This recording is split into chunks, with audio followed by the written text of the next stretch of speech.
ବରିଷ୍ଠଙ୍କୁ FD କରିବ ମାଲେମାଲ। ସବୁ bank ଦେଉଛି ସବୁଠୁ ଅଧିକ ସୁଧ।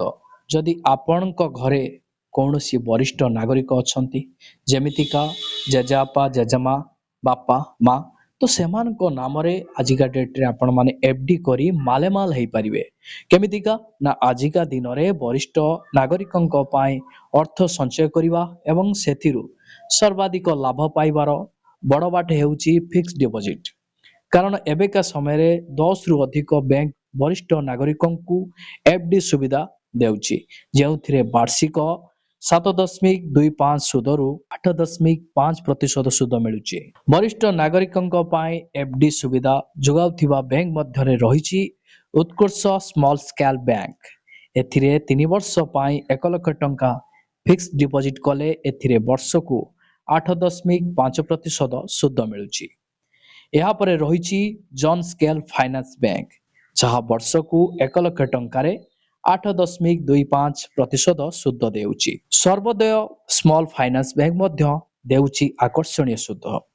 ଏହି ବ୍ୟାଙ୍କରେ ବରିଷ୍ଠ ନାଗରିକ ବର୍ଷକୁ 1 ଲକ୍ଷ ଟଙ୍କାରେ 8.15 ସୁଧ ହାର ମିଳୁଛି।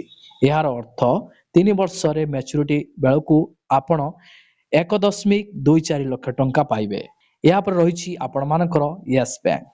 ଏହି ବ୍ୟାଙ୍କରେ ବରିଷ୍ଠ ନାଗରିକଙ୍କ ପାଇଁ ଫିକ୍ସଡ ଡିପୋଜିଟ୍ରେ ରହିଛି 2ଟି ସ୍କିମ୍, ଯେଉଁଥିରେ ଯଥାକ୍ରମେ ରହିଛି 8.15% ସୁଧ ଓ 7.85% ସୁଧ ହାର।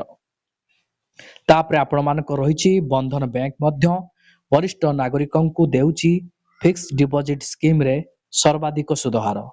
3 ବର୍ଷର ଏଫ୍ଡିରେ ଏହି ବ୍ୟାଙ୍କ ବାର୍ଷିକ ଦେଉଛି 7.75% ସୁଧ। ତାପରେ ଆପଣମାନଙ୍କ ରହିଛି Ujjivan small scheme finance bank ମଧ୍ୟ ଦେଉଛି ବରିଷ୍ଠ ନାଗରିକଙ୍କୁ ଅଶେଷ ସୁବିଧା।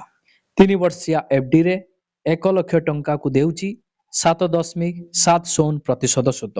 ଏହା ବ୍ୟତୀତ ଆପଣମାନଙ୍କର AU small scale finance bank ମଧ୍ୟ ଦେଉଛି 7.6% ସୁଧ। SBM ବ୍ୟାଙ୍କ ଇଣ୍ଡିଆ ମଧ୍ୟ ଏଫ୍ଡିରେ ଦେଉଛି 7.55% ସୁଧ। ତା ସହିତ ଇଣ୍ଡୋସିଣ୍ଡ ବ୍ୟାଙ୍କ ଦେଉଛି 7.50% ସୁଧ। ତେଣୁ ଦେଶରେ ଥିବା ସବୁ ବ୍ୟାଙ୍କରେ ବରିଷ୍ଠ ନାଗରିକମାନେ ଏଫ୍ଡି କରି ସର୍ବାଧିକ ସୁଧ ହାରରେ ନିଜ ଜମା ପାଇପାରିବେ। ଯଦି ଆଜିକା ଡେଟ୍ରେ ଆପଣମାନେ ଅଧିକରୁ ଅଧିକ ସୁଧ ପାଇବା ପାଇଁ ଚାହୁଁଛନ୍ତି, ତାହା ପୁଣି ବିନା ରିସ୍କରେ, ତ ଆପଣମାନେ ଆପଣଙ୍କ ଘରେ ବରିଷ୍ଠ ନାଗରିକମାନଙ୍କ ପାଇଁ ଏଫ୍ଡି କରିଦିଅନ୍ତୁ, ଯାହାଫଳରେ ଅଧିକରୁ ଅଧିକ ସୁଧ ପାଇପାରିବେ।